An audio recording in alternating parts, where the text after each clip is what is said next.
विक्रम कुमार रोजाना की तरह आज भी देर रात लड़खड़ाता हुआ अपने घर में दाखिल हुआ और सीधे अपने बिस्तर पर जा गिरा।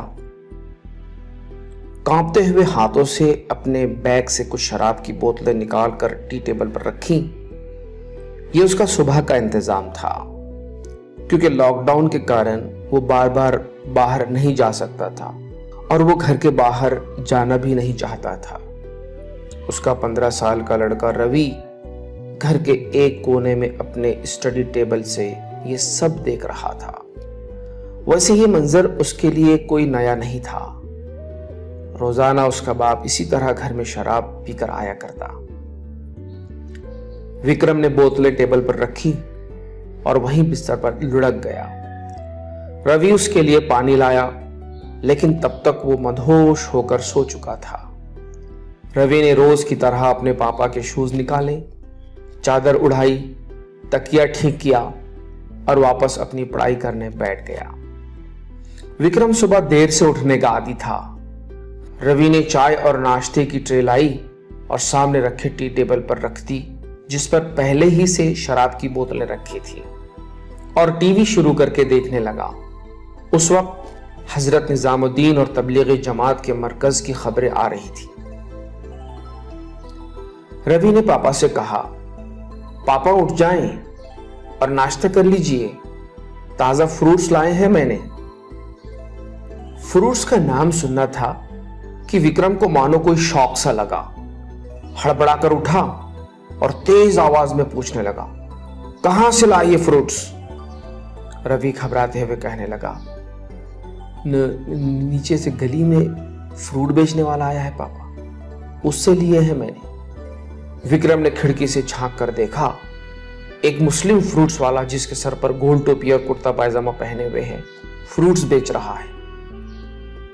विक्रम गुस्से से कहने लगा, अरे ऐसे लोगों से मत खरीदा करो फ्रूट्स। विक्रम ने गुस्से से फ्रूट खिड़की से बाहर फेंक दिए। थोड़ी देर घर में सन्नाटा रहा। फिर डरते डरते रवि ने विक्रम से पूछा, पापा आपने ऐसा क्यों किया? अरे देख नहीं रहा है टीवी पर इन लोगों ने क्या काम किया है? कोरोना को फैलाने के लिए उनके षड्यंत्र के ये कैसे कैसे वीडियो आ रहे हैं। रवि ने बड़ी मासूमियत से कहा, ये वीडियो झूठ भी तो हो सकते हैं पापा, और ये झूठे ही हैं। मैंने खुद इसमें से 2 वीडियो 6 महीने पहले देखे थे सोशल मीडिया पर, और कोरोना तो अब आया है पापा। विक्रम बिस्तर पर बैठते हुए बोला, अरे तू खामोशी रहे तो अच्छा है, तू अभी बच्चा है, तू नहीं समझेगा इन मुल्लों की चालें। रवि भी बड़ा पक्का था। फिर कहने लगा, शायद आप भी मीडिया की चालें नहीं समझ पा रहे हैं पापा। भला ऐसे महामारी के वक्त में कोई नफरत का खेल खेलता है क्या? देखना पापा, एक दिन ये झूठे साबित होंगे। क्या उस दिन आपके दिलो दिमाग में भरी हुई नफरत और गलत सोच खत्म हो जाएगी? नहीं पापा, ये तब भी खत्म नहीं होगी, क्योंकि मीडिया के द्वारा भरा गया नफरत भरा खून तुम्हारी रगों में बहुत तेजी से दौड़ रहा है। विक्रम हड़बड़ा सा गया, लेकिन वो बेटे से हारना नहीं चाहता था। कहने लगा, मैं कुछ नहीं जानता। अरे कितने लोगों की जान को खतरा पैदा हो गया है उनकी वजह से। सिर्फ उनकी वजह से क्यों पापा, और भी तो लोग आए हैं ना विदेशों से। और अगर मीडिया के अनुसार वो 30% जिम्मेदार हैं, तो 70% कौन जिम्मेदार है पापा? कभी आपने सोचा? और उनके नाम का ढिंढोरा पीटने की बजाय उनकी मदद भी तो की जा सकती थी ना पापा समय पर। विक्रम खिसियाना होकर कहने लगा, अरे लोग संक्रमित हो रहे हैं उनकी वजह से। अच्छे भी तो हो रहे हैं ना पापा, और भगवान की कृपा से अच्छे हो जाएंगे। आखिरकार रवि के आर्गुमेंट से विक्रम का दिमाग खराब हो ही गया और चिल्लाकर कहने लगा, अरे क्या अच्छे होंगे? इन तबलीगी जमात वालों ने हमारा जीना हराम कर रखा है, ये हमको मरवा कर ही रहेंगे। गुस्से से ट्रे को लात मार देता है, जिससे चाय नाश्ता जमीन पर गिर गया। फिर थोड़ी देर सन्नाटा छाया हुआ रहा। दोनों एक दूसरे को देख रहे। विक्रम के चेहरे पर बड़ा का गुस्सा है और रवि मासूमियत से बाप को देख रहा है। रवि डरते डरते शराब की बोतल की तरफ देखकर कहने लगा, पापा, जान क्या सिर्फ कोरोना वायरस ही से जाती है? क्या शराब ने कभी किसी की जान नहीं ली? क्या इससे परिवार नहीं टूटे हैं पापा? कितने डिवोर्स हो गए, कितने ही बच्चे बाप होते हुए भी अनाथों की तरह जिंदगी गुजारने पर मजबूर हैं। मेरी माँ ने भी इसी के कारण आत्महत्या की थी ना पापा। विक्रम को ताज्जुब हुआ कि आज ऐसे सवाल क्यों कर रहा है। कहने लगा, तू ये सब आज क्यों पूछ रहा है और इसका तबलीगी जमात से क्या लेना देना?